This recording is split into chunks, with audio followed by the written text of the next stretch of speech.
Welcome to our botanical seminar. Today we will speak English, and today we'll present the topic and the first results of his PhD, Erkelenz. Joshua is Joshua, not Joshua, as many of us are confused and have to focus on that. Joshua came from Germany, and when I saw his diploma thesis and the methods and his skills, I understood that he's the right guy for the study in our department, because he's studying functional diversity. He used functional trait space, which is nice, a new method, and so I thought that it will be great that he will apply his knowledge on our data. So Joshua is in the 4th year of the study.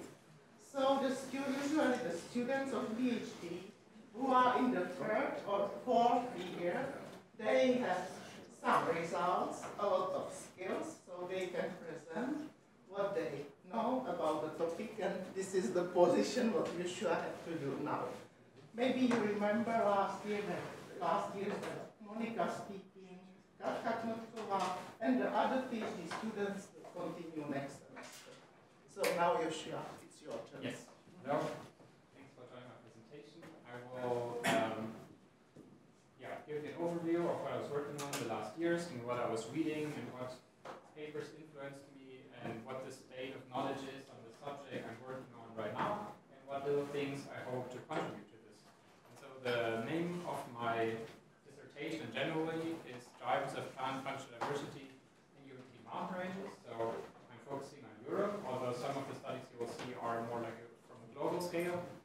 And this is the overview of the next hour that we will go through. So first, I will introduce to all of you who are not super familiar with functional diversity, what it means, so what the traits are and what we're working with, the different metrics of functional diversity, and the possible drivers, and then we will jump into the individual research subjects. And I structured these based on scale, so we will start with the very fine scale. So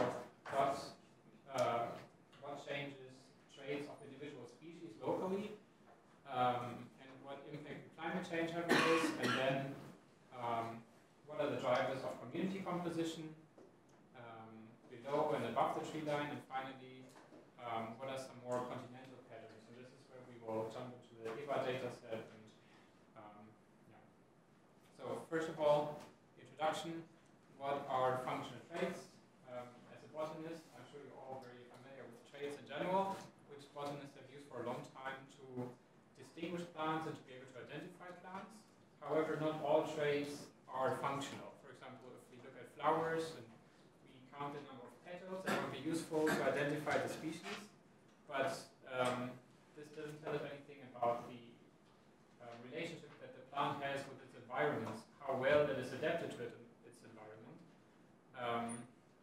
So in 2007, Viola nicely defined functional traits as any morphological, physiological, or phenological feature measurable at the individual level, so not at the population level, but where you can measure from one single plant, which actually has an impact on the fitness of the plant. So functional traits should be traits that are important for the survival of the plant right there. So I don't know, flower color, for example, might not be considered a functional trait, although maybe certain flowers attract certain bees or whatever. And the more familiar metric that we're usually using is taxonomic diversity. So how many species do we find and what's their abundance? And functional diversity and taxonomic diversity, we can use them hand in hand when we look at biodiversity patterns in the vegetation. So they are complementary, but with taxonomic diversity, we reach a certain limit where we can only say, oh, I see 20 species, I see 30 species, I see this one is more or less abundant, but we can't really answer why species are more or less abundant and what adaptations they have to their local environment. And so this is where functional traits come in, which let us explore these relationships between the environment and other plants with the plant that we're looking at, define the ecological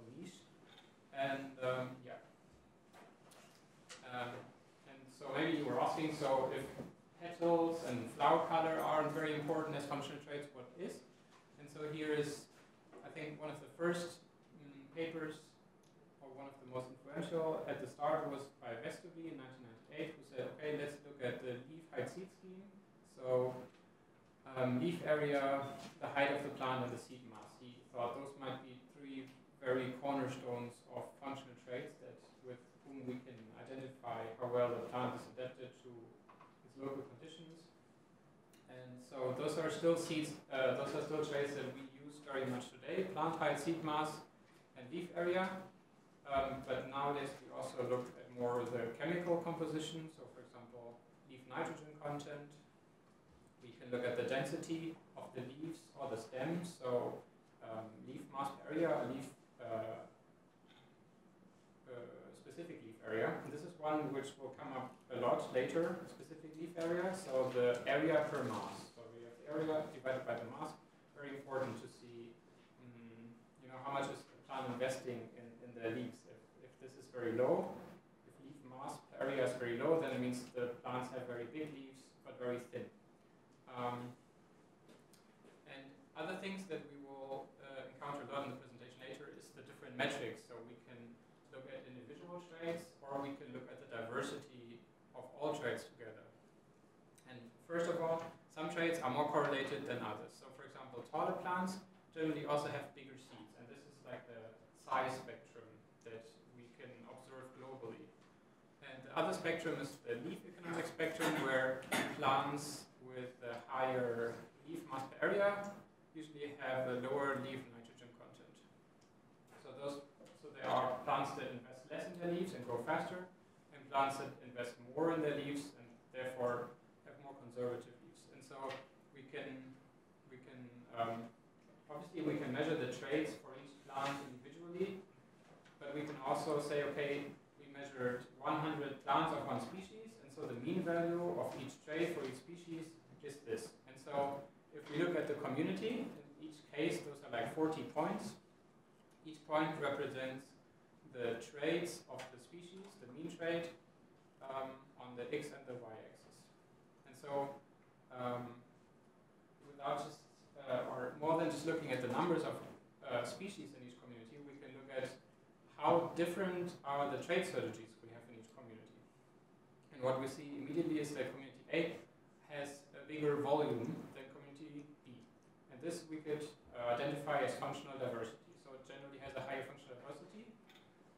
But we can also see that not only the volume is bigger, but also the spread of values. So this community has a bigger range of plant sizes than this community. So it has a bigger functional diversity of plant size. So functional diversity can be referred to for several traits, but it can also mean, or it can also be referred to for a single trait. And sometimes functional diversity is also called functional richness, just like plant diversity is sometimes called plant richness. And functional composition is another interesting thing, where we don't just look at the overall volume, but we look at the mean value of one community. So we imagine a community of grass species in the mountains, and we have all the different mean values of height for each plant. And if we average all of them, we have here the mean value of plant size for this community. And this can be, you can see here, this is different from community A to community B. So this community is generally smaller in plant size, but it may have more resource acquisitive leaves. And those are the two things that we are mostly be talking about later.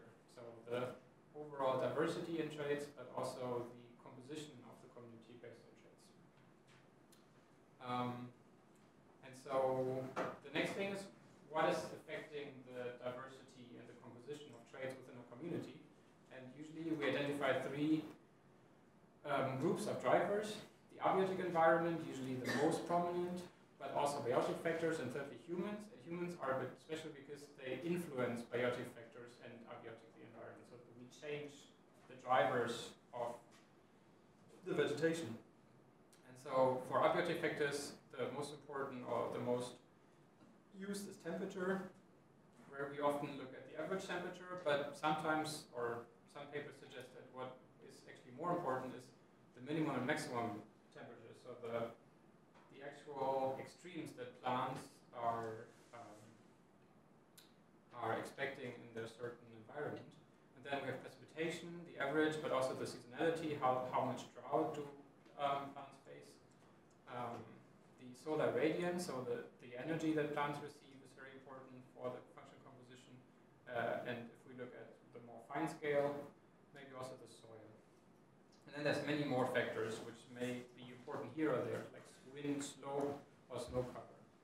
And biotic factors, the most important, or the one most often considered, is competition.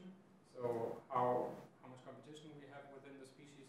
But there's also something like biotic facilitation, which we will not go much in detail, but if you have a desert and there's a big plant growing, it might facilitate the growth of other plants below, and those plants will have certain traits that allow them to grow underneath the bigger plant. So this is something not much explored, but we should keep in mind biotic interactions. And finally, humans. We use resources, we introduce invasive species, we plant different species, we fertilize, irrigate, and kill other species by herbicides, so humans indirectly affect a lot of the patterns that we find. Yeah, and obviously everything depends on the scale. So if we look at a very fine scale, just 1 square meter of vegetation, maybe in the mountains, we have, I don't know, 30 species, and the drivers of this 1 square meter in comparison to the next square meter may be less the overall climate of the region, but more the actual local biotic interactions, or the fine-scale soil conditions, microtopography, or disturbance. So if we look at how, on a more regional level, where we look at maybe a hectare of forest, climate becomes more important, or land use, or the soil or bedrock type, or the topography. If we are at a high elevation, a low elevation, or north or south facing. And finally, on the continental scale, what sets communities apart is often climate. And so this will also be the structure of the next sections, where we will go into detail of how plants adapt locally, and then how communities are shaped through climate and land use over bigger scales, and then finally what we can say on a more continental scale. So I already told you that we can measure traits based on the plants, and we can average them so that each plant species has 1 mean value per trait.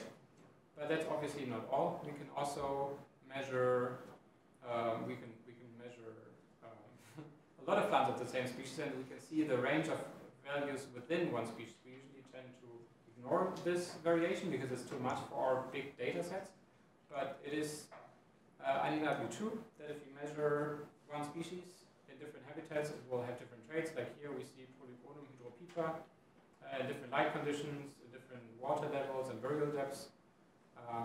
So yeah, plant traits change within one species, and sometimes what we see is that along certain environmental gradients, all plants change simultaneously, or they change in the same way. So we can assume that there are factors that influence plant growth for all plants simultaneously. And then, lastly, some species may be more plastic than others. So some species may just generally have higher plasticity. They have a higher range of values within. So maybe some plants are more restricted, and some plants may be more able to adapt. And this is also what we see later. So what could be drivers of intraspecific diversity? So why do we see different traits in one species? And like before, we have either environmental conditions or biotic interactions. For example, there I found one study where they looked at the trait diversity in forests and trees in European forests, and that the more diverse the canopy cover is, or the canopy, the more diverse are the traits within one species. Quite interesting. And Ziefert found in a global meta-analysis that there are some traits that are just generally more plastic than others. For example, leaf chemical traits, or vegetative height, or growth traits like SLA and LEMC. Those seem to generally be more prone to adapt to local conditions than, for example, the size of the leaf or the length. So, which I think we can also see here, the plants are bigger or smaller, maybe the leaf composition is different, but the leaf sizes are quite similar. Anyways, here's a study where they looked at exactly this from Midola et al. 2019, also on a global scale. How do traits within a species change with elevation? Later we will talk a lot about elevation, so this is like one of my main fields of interest, how things change with elevation. And what Gabi found was that SLA and LMA, so the SLA decreases and LMA increases within species along elevation, so the leaves get thicker and denser with elevation, which makes sense because in higher elevation they face maybe more severe temperatures and growing conditions, and leaves need to be more robust. And as we found before, or as I mentioned before, the leaf area, a trait that may be less plastic was also not found to have any very significant change with elevation. Although, yeah. And finally, he found that there is a higher amount of proteins and nucleic acids available for photosynthesis and growth in higher elevation, and that plants in high elevation tend to also have a better water use efficiency. So this is if the climate is static and we look at plants and their distribution along the gradient, but our climate is changing, and we want to know how plants may adapt to the changing climate that is happening right now. And two ways that we can look at this is by either warm the plants in situ, for example, by open top chambers, or heating wise in the ground, or by transplanting. So maybe we take the plants from the high elevation and we put them in the low elevation, so suddenly the same plants of the same species experience warmer temperatures. And here I found, or I listed two studies that already did that in some way. And this study in Svalbard found, interestingly, that the drier habitats were the ones that were also more prone to traits changing with warming. So maybe precipitation lowers the effect of warming for the traits. And they found that leaf area and dry mass increased, but they didn't find any change in plant height, which is weird because overall, in the whole tundra biome, plant height is increasing already in the last 30 years. And in this study in China, they transplanted the plants, so they took them from high elevation, put them in low elevation, and found that the plants that were transplanted actually shifted their trait value and adapted to local conditions, but only if the population that they were sent in was very different from the one where they started. So this is quite nice to see that plants can actually adapt. And I was lucky enough to be part of one of those studies where we measured the traits of different alpine species in Norway along a precipitation gradient in this warming experiment. So they set up those open top chambers 5 or 6 years ago, and the chambers should warm the vegetation during the vegetation period by 1 degree Celsius. And what we did is we selected 27 species, generalists and alpine specialists, and measured their traits, leaf area, leaf diameter content, specific leaf area, plant height and leaf thickness, and also chemical traits, the carbon isotope ratio, nitrogen isotope ratio, leaf carbon nitrogen, and the carbon nitrogen ratio. And what we found was that in the intermediate side, the side with intermediate rainfall, plants would generally grow taller and have bigger leaves, but they would also have more conservative or thicker leaves, so they would have a higher diameter content and they have a lower mass per area. And alpine specialists would I mean, the changes here are often not very strong, so this is the mean of the warmed side minus the mean of the unwarmed divided by the pooled standard deviation. But alpine specialists, we would more often see a stronger change or significant change in the trait values, although alpine specialists generally had a lower interspecific diversity. So the plants that we identified as alpine would have a lower spread of values within the species themselves. And if we remember before, we also looked at the volume of points for each community. We also looked at this within and outside the open top chambers. And what we found was that in the driest side, warming changed the volume, the overall diversity of traits, the strongest. And this is kind of also in line with the former study I showed you, where in the dry side on Svalbard, warming actually had the strongest impact, which maybe makes sense, because if you warm a wet side, then the water can just negate kind of the effects that the warming has, and the plants are not under more stress just because it's warmer. So the overall functional diversity increased actually through warming, which you can also see here in the beta diversity. So the change in the volume was highest in the driest side, but mostly attributed to a change in the volume. While in the wettest sites, the volume didn't change much. The traits were similarly diverse, but they shifted in space. But we will have to look more into this in the future. It's still not published. So this was all about intraspecific diversity, and now we will talk about interspecific diversity. So this will be more about the community composition. So now in the next slides, if we see a change, it will not be because the traits within the species have changed, but because the composition of the community has changed. So before, if we saw an increase in height, I don't know, here, it was because within this species, the SLA decreased with elevation. And in the next slides, if we see an increase in SLA, that's because those species with the higher SLA are more common in higher elevation. And so the question is obviously what drives functional composition and diversity in mountain ranges. And the overall hypothesis is that obviously in higher elevation, there will be more strict restrictions on the plant traits, and the diversity in traits will be lower in high elevation. And maybe plants will also shift towards more conservative traits to be better adapted to harsh growing conditions. Now, as I said before, we can always first look at the diversity in species, and this is often this has been done for a long time. But I was interested in what are the global patterns. So just for biodiversity or for species diversity, species richness, generally plant communities peak at intermediate elevations, which kind of makes sense. And in the Palearctic, where we are, there's like a tie. So in many cases, you have a linear decrease in species diversity, and in other cases, you have more hump-shaped.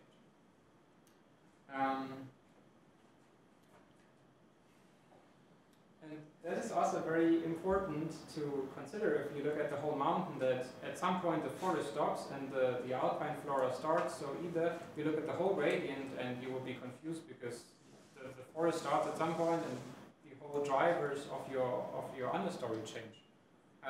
So we tend to look at these separate. So we look at either the herbaceous plants in the understory, or we look at the herbaceous plants in the alpine area.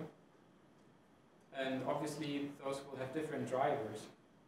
For example, if we have plants, herbaceous plants growing in the understory of broadleaf deciduous forests like Fagus sylvatica, those forests will limit the amount of solar energy that is coming to the ground. So the plants that grow in the understory will need more acquisitive leaf strategies, like high SLA and lower NMAS, higher NMAS. Well, in coniferous forests, we have maybe more open canopy, more higher light availability, maybe more drought, and so the leaves are more conservative. Peach trees are very important. This is a study in Italy from Tadella et al., where they looked at what I was looking at, the change in understory diversity with elevation, but they wanted to know, also similar to me, what is the impact of elevation and aspect. So aspect is the orientation of the slope north or south. In theory, that should have an important impact because north-facing slopes receive much less solar radiation than south-facing slopes. And radiation is very important for plants in all aspects. And what they found was at high elevation you have the beech forest that dominates the gradient or the forest, and in low elevation the hilly woods with mostly Quercus and Ostrea carpinifolia, and those would also be differentiated by traits. So you could clearly see in the understory that the traits of plants growing, or the community composition would be different based on the forest type. And most importantly, in the high elevation of Fagus forest, we would have more cold, or to avoid cold stress, plants would have more summer green leaves. The growing season is shorter, so they use more storage organs, and they have more hygromorphic leaves because there's a generally higher moisture availability. And on the south end, or on the lower elevation, it is more important whether the slope faces north or south, because in the low elevation on south-facing slopes, suddenly you have a higher drought stress, maybe leading to more dwarf shrubs, and the north-facing slopes, with their more benign growing conditions, more hygromorphic leaves and hemicryptophyte life forms. But as you can see, those are not measured. I mean, those are not measured traits, but say those aren't continuous traits. Those are categorical traits. And so, what we'd be interested in is what do we see in terms of continuous traits like height, leaf area, SLA, LDMC. This is a study also in Italy. Apparently the Italians are doing a lot of work on functional diversity in forests, but this one doesn't specifically look at elevation. It generally looks at how the forest impacts the community composition. So it's similar to the previous study, but this time they did use continuous traits, but not along specific gradients. And as you can see here, for example, in height, so for example, the community mean for height increases with subcanopy temperature. So in high temperatures you have a higher diversity of plants, but you can also see there is a change in the forest type. So in lower elevation you have more coppice forest, and in high elevation you have more, the other way around.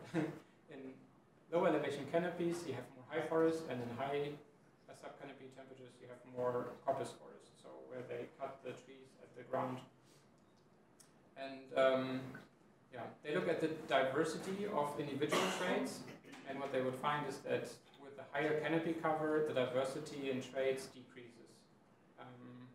Similar for temperature seasonality. If the temperature seasonality is very high, the diversity in growth forms has to be lower for the community, because they all have to be adapted similarly to those conditions. However, they didn't really. They included subcanopy temperature, but they didn't include like a true elevation gradient. So I think the plots were scattered randomly, and so this is where my first study comes in, where we wanted to see, or we wanted to look at the changes in functional diversity and composition along individual gradients and along transects. So within, or for each 100 meters change in elevation, we would do one plot, and we would continue from the base of the mountain until the tree line, and we would do this separately for north and south-facing slopes. And this would allow us to kind of address the factor of slope aspect directly in the study, instead of using the randomly recorded plots. And we did that in 3 regions to get a broader database. And what we would find is that, yes, for example, the forest type is very important, and the forest type differs based on slope aspect. So on north-facing slopes, they would be generally more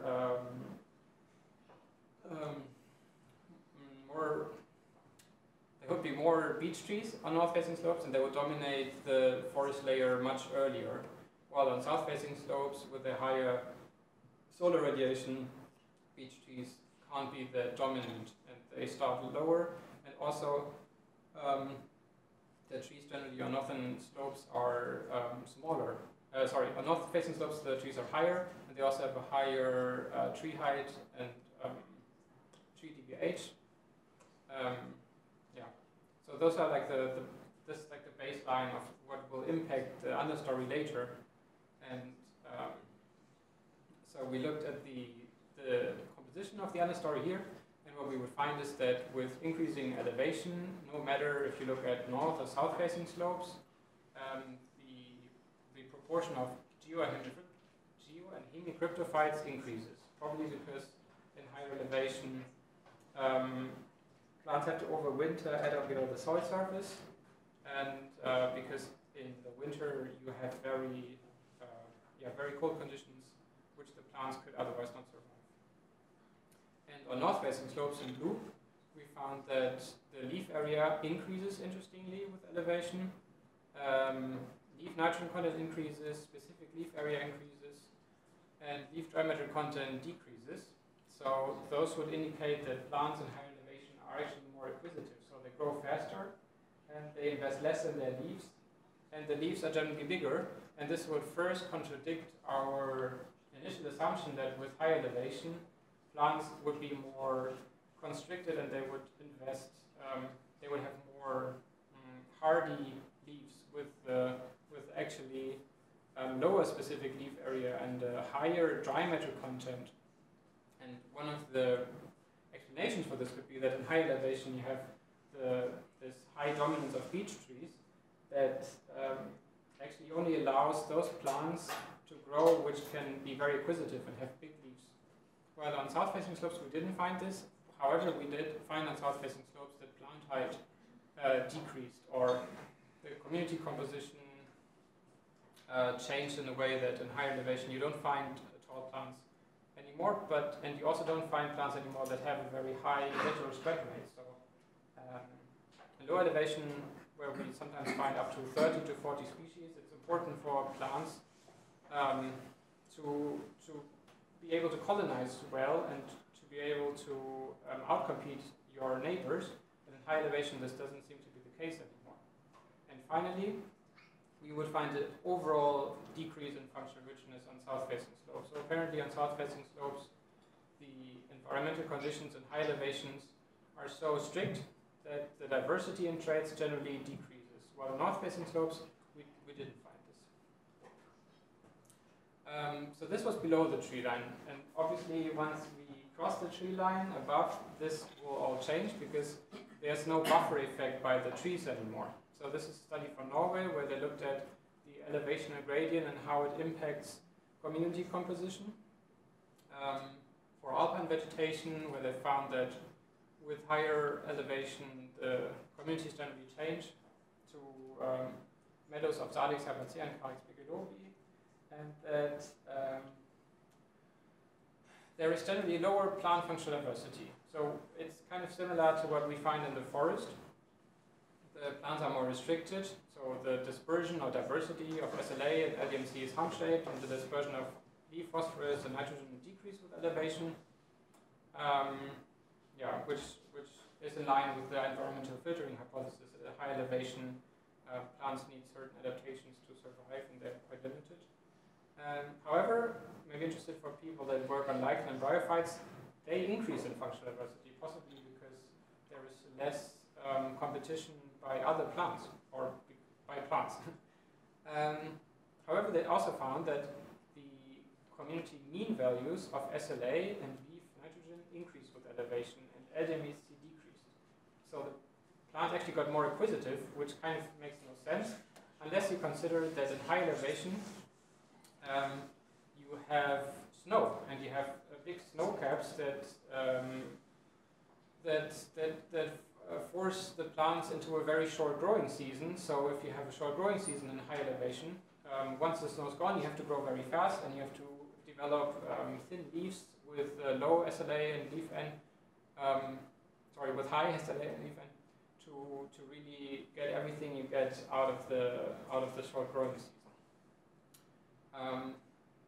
And this is a final study on this, where they looked at the same thing in the French and German Alps, and they found a similar pattern. or actually I guess the opposite pattern, that height generally decreases and SLA decreases with elevation, which you cannot see here. If you have a mean annual temperature that's very low, you also have lower specific leaf area, so the leaves are generally thicker and more robust. And the height generally decreases with elevation, which is a pattern we will, I think, see again later. So in summary, inside the forest, the understory composition is more prone to be changed by the forest, as well as the abiotic factors like elevation and precipitation. And above the tree line, the plants are in the open and they are much more linked maybe to the ambient climate, but also to snow and other factors. So the final chapter I want to talk about is continental drivers of functional traits. So now we've looked at the intraspecific aspect, we've looked at how traits change along specific gradients, and now how do traits change globally and due to like large-scale climatic variation. And this is a map of the global average solar radiation, and this is very important generally. You can also see differences here in Europe, but solar radiation is really important for plants, and it can be influenced by the elevation, the slope aspect, but also in the tropics you would expect a higher solar radiation, but you have clouds, so suddenly the solar radiation is lower, and you have plants in the understory where the trees above capture the solar radiation, so it's quite a complex pattern. Unfortunately, if you look at a very large scale, a lot of data is only available for trees, because trees stand out, trees are big, trees are easy to measure, and in the tropics, generally there's just more trait data on trees. So the first two studies will look at trees, and then later we will look at herbaceous plants. So wood density. Wood density is higher where we also have higher energy, basically, or lower latitude. So with latitude, wood density decreases, possibly also in shrubs and maybe herbs. And the similar goes for seed mass, which so seed mass is also very much linked to the energy availability that you have. Where you can see in Europe, wood density decreases towards Russia and towards Finland, where there's just less energy available for plants to make big seeds and to have a very dense wood. And specific leaf area is quite interesting. The highest specific leaf area we have in temperate forests, because in temperate forests,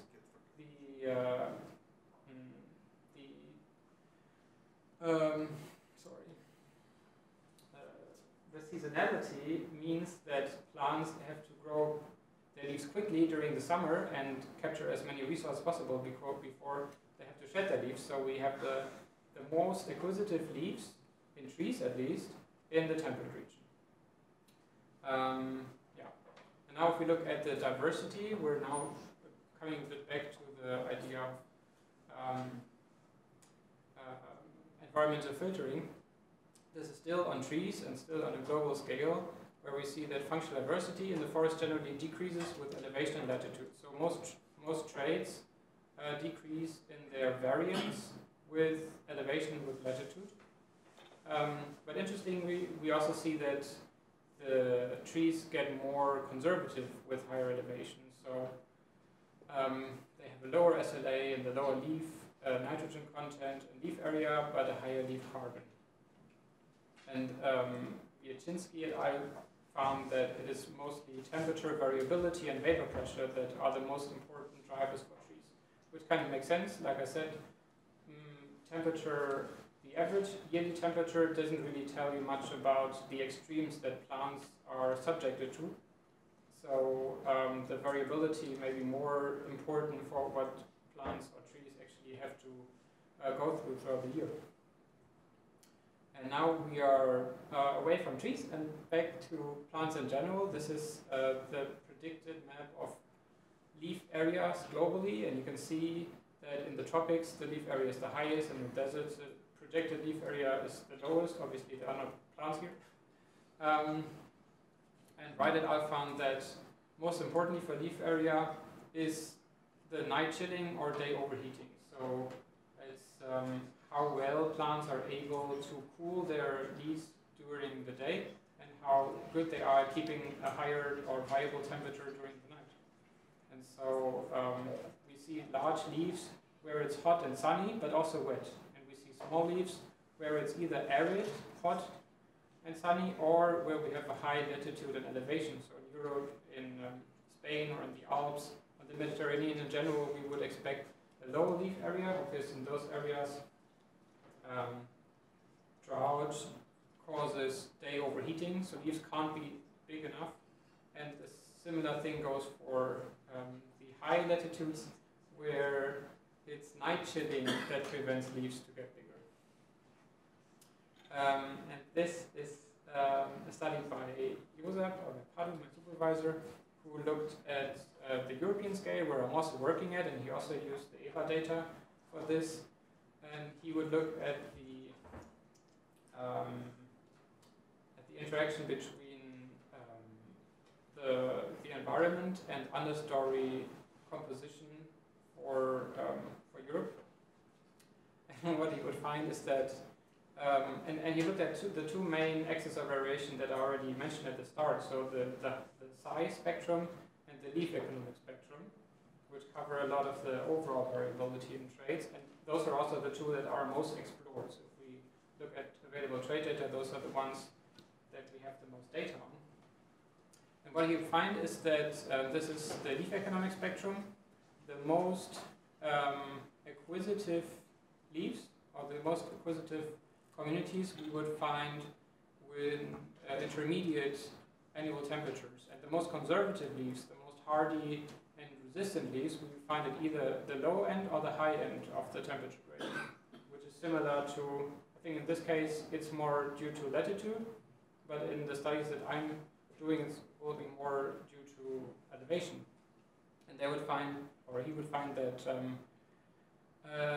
canopy cover, high canopy cover means also high acquisitive leaves, which is also similar to what I found in the Apennines, where in the area, in the high elevation, where we have a high dominance of Fagus sylvatica trees, which generally have a high canopy cover and they create very shady conditions, plants need to be very acquisitive. And in the open areas, where we have more drought, maybe the plants have to be more conservative.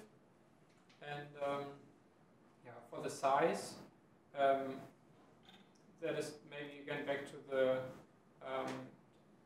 energy budget of the world. Higher temperature usually also means bigger plants, and lower temperature means bigger plants. Possibly this will go down at the end. If it's too hot, then high plant height is not of any use. And we also see that the canopy cover is important. Higher canopy cover also causes plants to grow taller, possibly to outcompete other plants. And yeah, this is something that I'm working on right now. So I acquired the same or similar EVA database for Europe, and I'm looking at the different mountain ranges throughout Europe and the understory in the forest. So we are still, or we are back below the tree line, not above the tree line. And I want to understand better how traits and functional diversity change within Europe along elevation gradients, because that is something that hasn't been explored very much. As you saw, we have a lot of global patterns, we have local individual studies, or we have the study by Padu, which is great, but we have no studies that necessarily feature in mountains per se. So this is what I'm doing right now. So I acquired the EVA database, and so I have, I don't know, 100,000 or 500,000 plots throughout Europe, filtered by the mountain range. And I have the trait data set, which is still changing because new trait data is coming in, or maybe you have to impute data. So a lot of the methods that we're using need a full data set, but often for a plant we only have one trait measured and all the other traits are unknown. So there are new interesting techniques where you can impute missing data and you can fill the gaps. And so this is still in development, but very preliminarily I filtered some of the plots, and I looked very briefly at how the traits or the communities change with elevation throughout Europe. This doesn't really count yet for the mountain range, or the forest type, or the slope orientation. Those are all factors that are possibly very important, as we've already learned. So this is all still, this is like all the plots. And what we can already see a little bit, this elevation, is that with increasing elevation, we have an increase in SLA and a decrease in nitrogen content. So there are, you will see more conservative leaves and higher elevation. And plant height decreases. I think this is the most strong factor that we can see right now, is that plant height definitely decreases overall with elevation in Europe, which is also in agreement with previous studies. And seed mass, I'm not sure if this will change later in the analysis, but right now it shows like some kind of hump-shaped relationship, possibly because in low elevation you want to be competitive, you want to have a lot of small leaves to spread very fast, and in high elevation there are just not many high plants anymore, and tall plants usually have tall leaves. So this is what I'm working on right now. And yeah, in summary, leaf area mainly restricted by temperature, night and day temperature, seed mass and wood density generally decrease in colder climate or with lower potential evapotranspiration. Concerning the leaf economic spectrum, we often see acquisitive strategies in intermediate climate, and if plants are required to grow fast, and where plants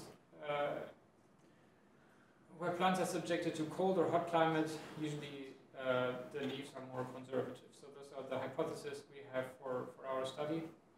And plant height generally increases with temperature, possibly to a certain point. And yeah, this was my presentation.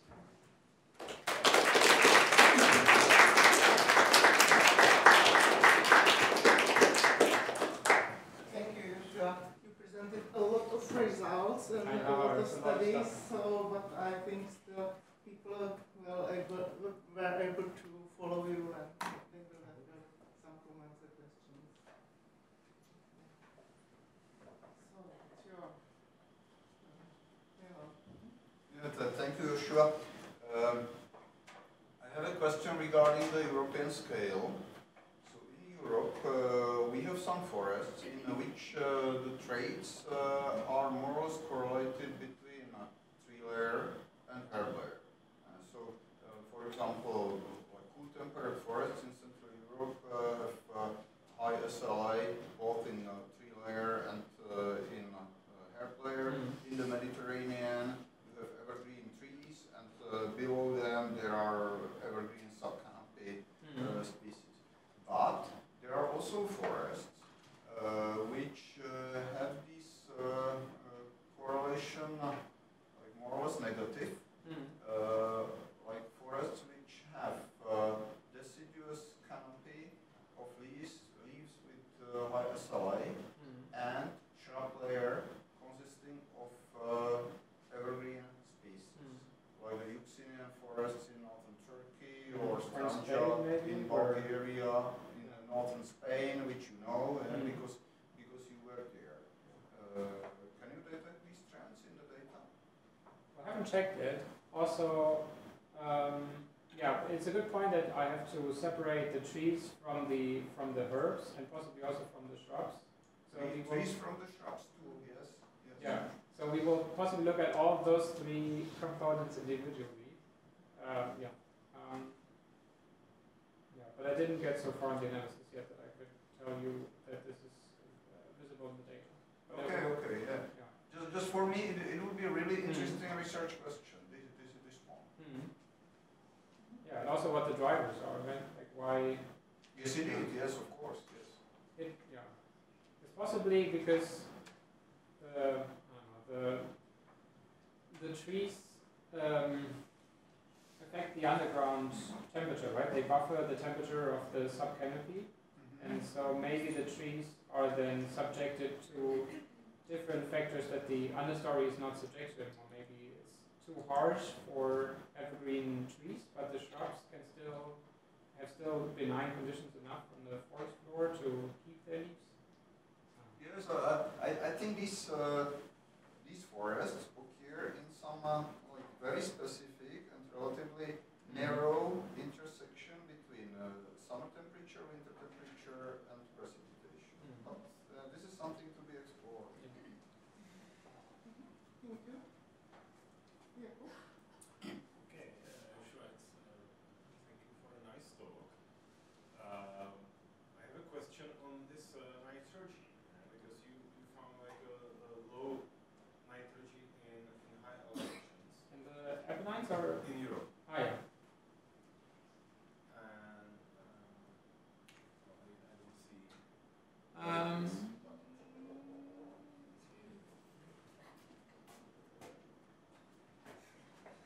At least I can see it's written in the first slide. Yeah, exactly.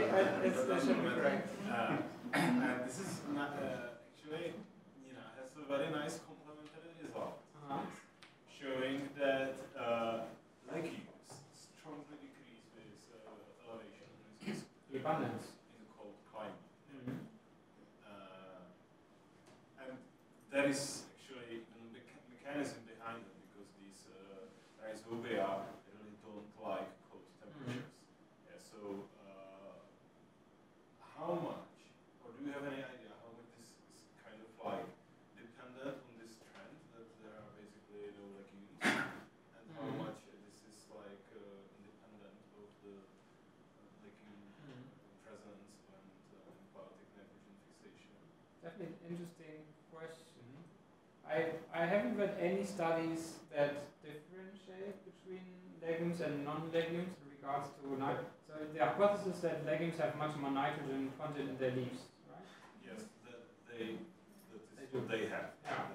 That's quite. Yeah, because they are also used as fertilizer, right? Like if you want to.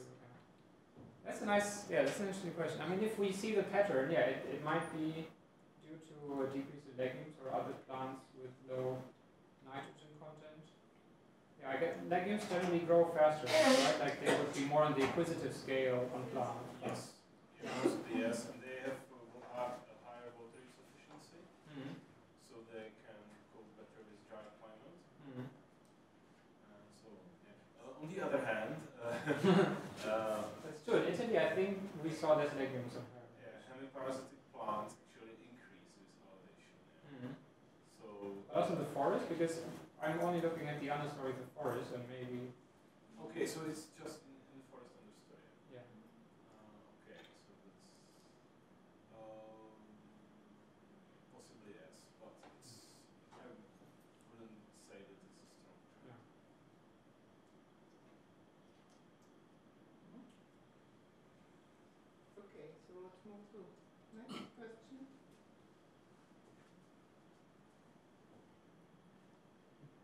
It's your turn.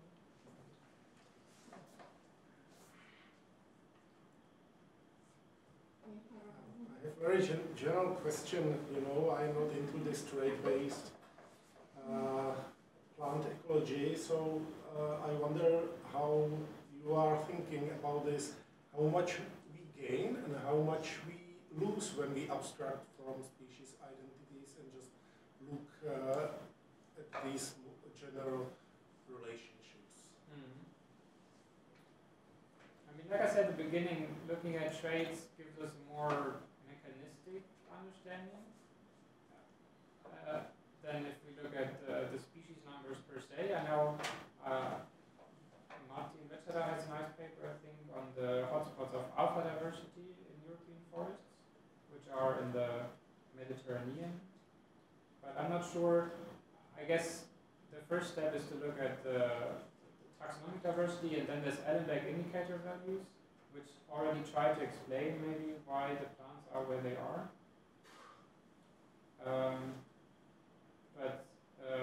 I guess traits are just the next step. How much do we lose? I don't think we lose anything. I think they are very complementary. Because we can look at both, right? I usually, when I look at the patterns, I always also look at the diversity in plants, because maybe the patterns, we always have to correct for the diversity in species. If the plot is more species diverse, we would also just by chance expect a higher diversity of traits. So at least if we look at the diversity in single traits or multi-traits, we always have to consider taxonomic diversity. It's always in the background, I would say. It's always important. It's always the first thing we look at before we look at traits, I would say. And I usually look at both. Are you sure it's really more mechanistic? Because you see some dependence, you see some correlation, and I have noticed during your lecture that you then infer rather directly that it's the therefore it's the driving mechanism because you see this relationship. But I'm not sure whether really the causality is there. But it's better. I think it's your interpretation. Yeah. So you think it's better to look at species distributions?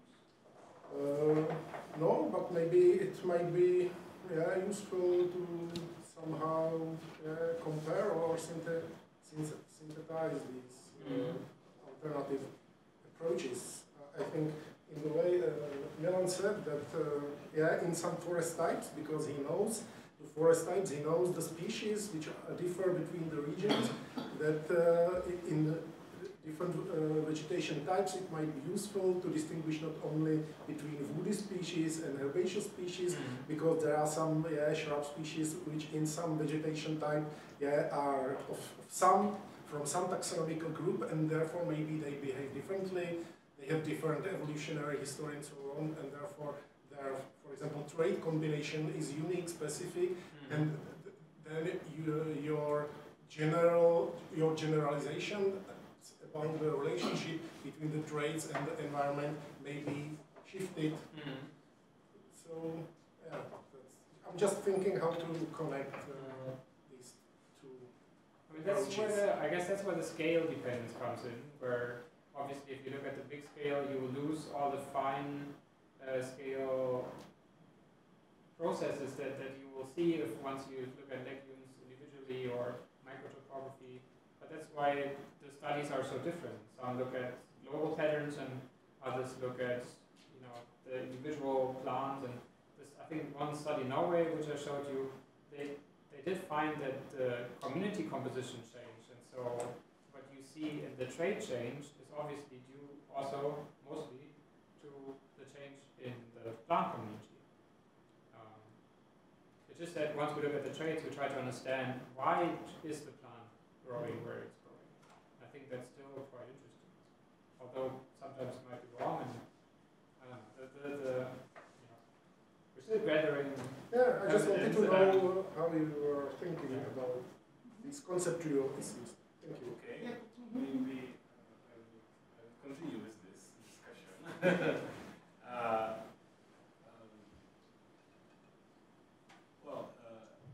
Chuspa had a very nice talk on this, the Czech Society for Ecology, and I actually like these conclusions that we really shouldn't use basic community-weighted means, but it can also be like community-weighted variance or functional diversity. But, and he actually inferred, or he asserts that we shouldn't deduce any kind of like functionality from the correlation between community-weighted mean and environmental gradient. That it basically doesn't work, because you can have like many correlations which may not make much sense. Yeah? So, for instance, if you have a meadow and you apply fertilizer, then actually what happens, like in a few years you will get a lot of dandelions. And so the community-weighted mean for yellow flowers will increase. And does it mean that actually fertilization increases like yellowness of flowers? Probably not. Yeah, I get what you mean. So be careful about this. But that's where I think the term function is very important, because yellow flowers are not very functional. So Are you sure? I study a lot of functional literature. The flower cover is never mentioned. But it can be, but this can be both I think you have what is actually the evidence for functionality of a trait? In given, it's all, this functionality is always context dependent, and you never have like mechanistic evidence for functionality of a trait. Be careful about it. But if you do fertilize and you have a fertilization gradient and you see that certain plants are then more common, don't you see that because the traits change within the community based on fertilization, and if you measure traits in Dandelion that respond to fertilization, so this trait increases based on fertilization, you again have this interaction, right? Like with but only on the intraspecific level. And that doesn't say anything about the pattern between species. I guess you always have to be very careful about your kind of drivers, right? Your environmental drivers that you're going to use. But what you can use it for, and that's actually another point, is that actually, so when considering like this, you should be careful about inferring like adaptive value of, let's say, response traits. But for effect traits, it's okay. Yeah? So if you have like increase of, let's say,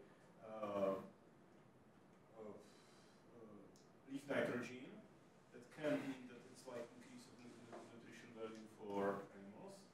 That's okay. Yeah. So and it's not so dependent on whether which species increase or roughly, because some of them can be poisonous or whatever. Yeah. But for effect traits like community-rated means may make more sense. And there is actually, but this is one point. Another point is that if you consider only the traditional taxonomic variables, then on this large scale in Europe, you would have like large turnover between individual mountain ranges. Yeah. So then actually you like if you consider Turkey and let's say Harz Mountains, okay, what will be the common species? Yeah? Maybe you will find few, but not many. And that's actually the problem. That's why we sort of like adopted this trait-based approach because we struggle to make generalizations. Yeah, I mean that's the fascination about it. You have different plants. But what you could do is to take a step in between this taxonomic identity of the species. So you can do it. That's an approach which I like. Is to basically make sort of like ordination of species on the gradient, and then check whether the scores of the species or the niches of the species actually along the gradients and this can be different species, whether they are correlated with their traits. And that actually is an approach which combines both the strengths of both sides, the trait side and the taxonomic side.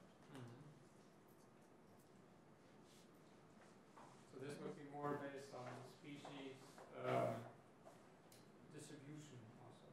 So Yeah. So you consider the species identities in this case, and there are even like what I said was like kind of like let's say very nice way of presentation of the method, but there are even like cool methods which is called forced correlation, which was developed by Pierre Legendre and his team. Yeah, so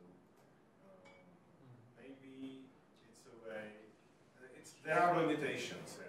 It may happen that the little trait is really adaptive. It works, but actually there is only one successful species which adopted that trait, and then of course you lose the power because you only correlate with like the trait with one species, so you have just one observation. But that's on the scale you have, and with this kind of data, should not be a problem. I'm still looking for co-authors. Then I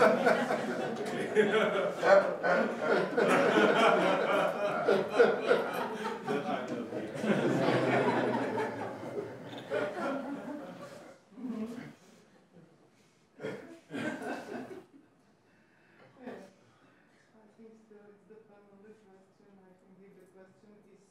show which patterns or changes in the function are similar in the different mountain ranges and which are different. So it is some valuable question, and yeah, you can generalize it using the function diversity, not just by species. Yeah. And I would agree that community-weighted mean may not work at when you compare two similar communities or subtle changes in one community over time. But when you analyze long environmental gradients, and then usually it works very well. Of course, there can be some effects, but they are minor compared to the general trends. That's what I would think about it. Yeah, the first study actually I did in my master on Tenerife was quite interesting, because on Tenerife you have very strong gradients within very little space, super dry on one side, wet on the other side, high elevation gradient, and you see very nicely how leaf thickness increases on one side and how plant height increases and then decreases. And yeah, if the gradient is strong enough, you will see that only adapted plants with certain traits can survive. But yeah, Europe is messy. You have very complex, and so yeah, it'll be a difficult study. But I would like to point out that Pardo in his study used similar data and similar messy European continent, and he still found some patterns that were consistent across different countries and areas.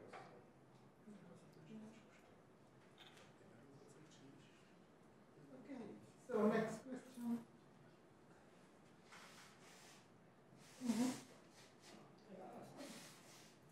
All articles about Antarctic islands, in which it is stated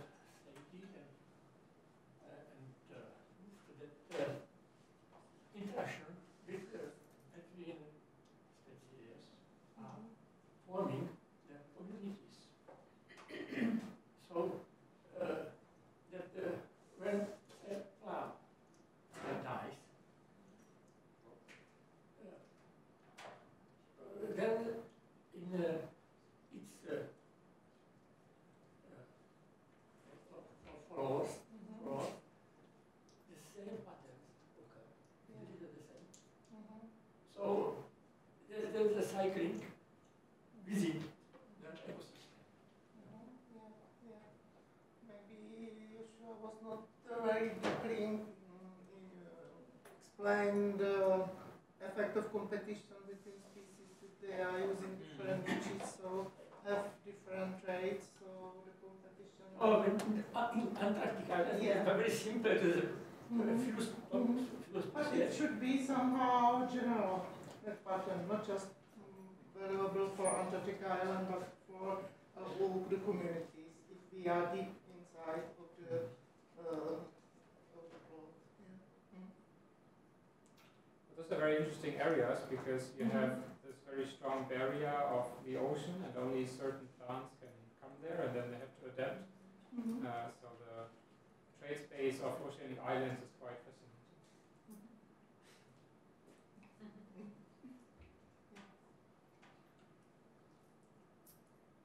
So, if there are no other questions or comments, so thank you.